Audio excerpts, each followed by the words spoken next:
एक news TV interview में आजादी को भीख बताने के बाद कंगना रनौत एक और विवादित पोस्ट किया। इस बार कंगना ने न सिर्फ भगत सिंह की फांसी को लेकर गांधी पट्टी का टिप्पणी की, बल्कि स्वतंत्रता सेनानियों को भी बुज़दिल बता दिया। कंगना की पोस्ट के खिलाफ कांग्रेस देश भर में कंगना के पुतले फूंक रही है और देश भर में लोगों को बहस के लिए एक नया मुद्दा मिल गया है।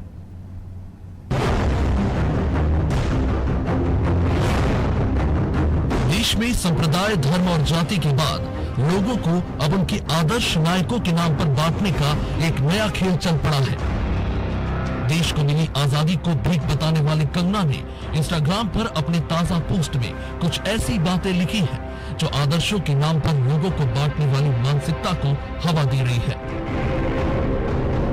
कंगना लिखती है, गांधी ने भगत सिंह और नेताजी का कभी सपोर्ट नहीं किया।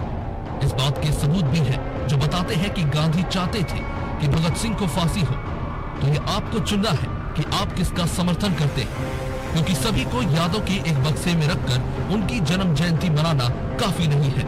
वास्तव में ये न सिर्फ मूर्खतापूर्ण है, बल्कि बेहद गैर जिम्मेदाराना और वैचारिक हल्कापन है। व्यक्ति को उनके इतिहास और उनके नायकों की जानकारी होनी चाहिए। कंगना के इस पोस्ट पर गौर कीजिए। आप अपनी आंखों के सामने देख रहे हैं कि इतिहास को धीरे धीरे बिट बाय बिट तोड़ मरोड़ कर अपने पर्सनल एजेंडा के हिसाब से इस्तेमाल किया जा रहा है। कल तक कह रहे थे कि गांधी ने भगत सिंह को बचाने की कोशिश नहीं की, लेकिन अब कहा जा रहा है कि गांधी जी चाहते थे कि भगत सिंह को फांसी हो। आजादी के जननायकों को एक दूसरे के ही खिलाफ खड़ा करने की साजिश हो रही है कि अगर आप गांधी को आदर्श मानते हैं तो भगत सिंह और सुभाष चंद्र को आप अपना आदर्श नहीं मान सकते। आदर्श मानना तो दूर, आपको उनका विरोधी बनना पड़ेगा। आप गांधी और भगत सिंह की तस्वीर एक दीवार पर नहीं लगा सकते, और अगर आप लगाते हैं तो आप मूर्ख हैं और गैर जिम्मेदार भी।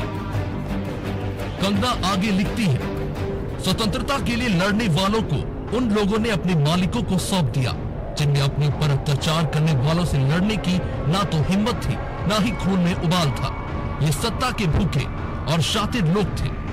ये वही थे जिन्होंने हमें सिखाया, अगर कोई आपके एक गाल पर थप्पड़ मारे तो उसके आगे दूसरा गाल कर दो और इस तरह तुमको आजादी मिल जाएगी। इस तरह से आजादी नहीं, सिर्फ भीख मिलती है।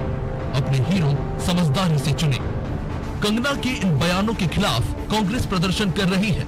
कांग्रेस को लगता है कि कंगना ने महात्मा गांधी का अपमान किया है, लेकिन सच तो ये है कि कंगना ने भगत सिंह से लेकर तमाम स्वतंत्रता सेनानियों का अपमान किया है। उम्मीद है कंगना या उनके जैसे तमाम जो कंगना की बातों का समर्थन करते हैं, इस बात को तो मानते होंगे कि शहीद भगत सिंह ने अपनी शहादत खुद चुनी थी। गिरफ्तार होने के बाद वो अंग्रेजों के आगे कभी नहीं झुके, हमेशा निडर और अटल रहे, जिनकी शहादत का देश की आजादी में महत्वपूर्ण योगदान है। वही आजादी जिसे कंगना भीख बता रही है। भगत सिंह की कुर्बानी से देश की रगों में वही उबाल आया था जो आजादी का कारण बना। वही उबाल जिसकी गैर मौजूदगी का जिक्र करते हुए कंगना ने आजादी को भीख बता दिया। हमको तो आश्चर्य लगता है कि ऐसे लोगों की बात को भी कोई पब्लिश कैसे किया है, इसकी पब्लिसिटी कोई कैसे किया है। ये कोई इंपॉर्टेंस है, सब चीज का कोई मतलब है क्या? और व्यक्ति के बारे में तो आप कह ही नहीं सकते कि कौन क्या बोलेगा। वैसे चीजों पर कोई नोटिस लेना चाहिए, कोई ध्यान भी देना चाहिए।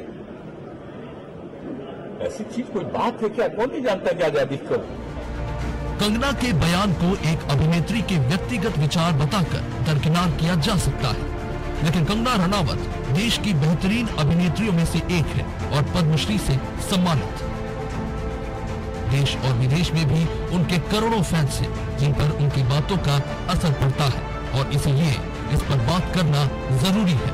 हो सकता है आप गांधी के विचारों या उनके उठाए कदमों से सहमत न हो, लेकिन देश की आजादी में गांधी, भगत सिंह, नेताजी सुभाष चंद्र बोस से लेकर तमाम जन नायकों का योगदान है। आजादी को भीख बताना उन तमाम वीर योद्धाओं का अपमान है जिनकी बदौलत आज हम आजाद भारत में सांस ले रहे हैं। न्यूज डेस्क, अनादि टीवी।